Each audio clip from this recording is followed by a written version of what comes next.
ఆందోళన చేపట్టారు. అలీకేఫ్ నుండి దిల్సుఖ్ నగర్ కు వెళ్లే ప్రధాన ఫ్లైఓవర్ ను ఇటీవలే టీఆర్ఎస్ ప్రభుత్వంలో నూతన ఫ్లైఓవర్ నిర్మాణానికి కేటీఆర్ ప్రారంభించారు. కానీ ఫ్లైఓవర్ పై ఇంకా పని నడవడంతో అంబర్పేట్ నుండి దిల్సుఖ్ నగర్ కు వెళ్లే వాహనదారులకు తీవ్ర ఇబ్బందికి గురవుతున్నారు. కనీసం 2 వీలర్ వెళ్లేటట్టు అయినా ఫ్లైఓవర్ పై సౌకర్యం కల్పించాలని డిమాండ్ చేస్తున్నారు.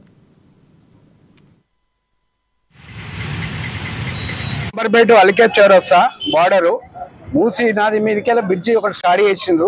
అది ఇప్పుడు 6 మంత్స్ అయినా ఒక 3 పిల్లర్లు పడ్డాయి తప్ప ఏమి అది ఇప్పట్లో కాదు. ఎందుకంటే గవర్నమెంట్ చేంజ్ అయిపోయింది, కొత్త గవర్నమెంట్ అది ఎప్పుడు చేస్తుందో ఎవరు తెలియదు. ఆ గుత్తదారు కూడా వారిపోయిండు. మాకు డౌట్ వస్తుంది, ఎందుకంటే అది కంప్లీట్ అయితే నేను కూడా ఒప్పుకోవాలి. కానీ కాలేజ్ పిల్లలు, స్టూడెంట్, చిన్న పిల్లలు, ఇప్పుడు మొగోళ్ళు ఎప్పటికీ ఇంట్లో ఉండరు. వాళ్ళు ఏంటంటే పనుల మీద పోతారు. ఈడ అంతా గరీబ్ వాళ్ళు, పెద్ద ఉన్నోళ్ళు కాదు, డ్రైవర్లు కాళ్ళు కాదు, ఈడ ఉన్నోళ్ళు 2 వీలర్ వాళ్ళు అంతా. అయితే చాలా మందికి ఇంట్లో లేడీస్ కి ఇబ్బంది అవుతుంది, వాళ్ళు తీసుకోపోలేరు. ఆ గోల్నాక నుంచి పోవాలంటే 5 కిలోమీటర్లు అవుతుంది.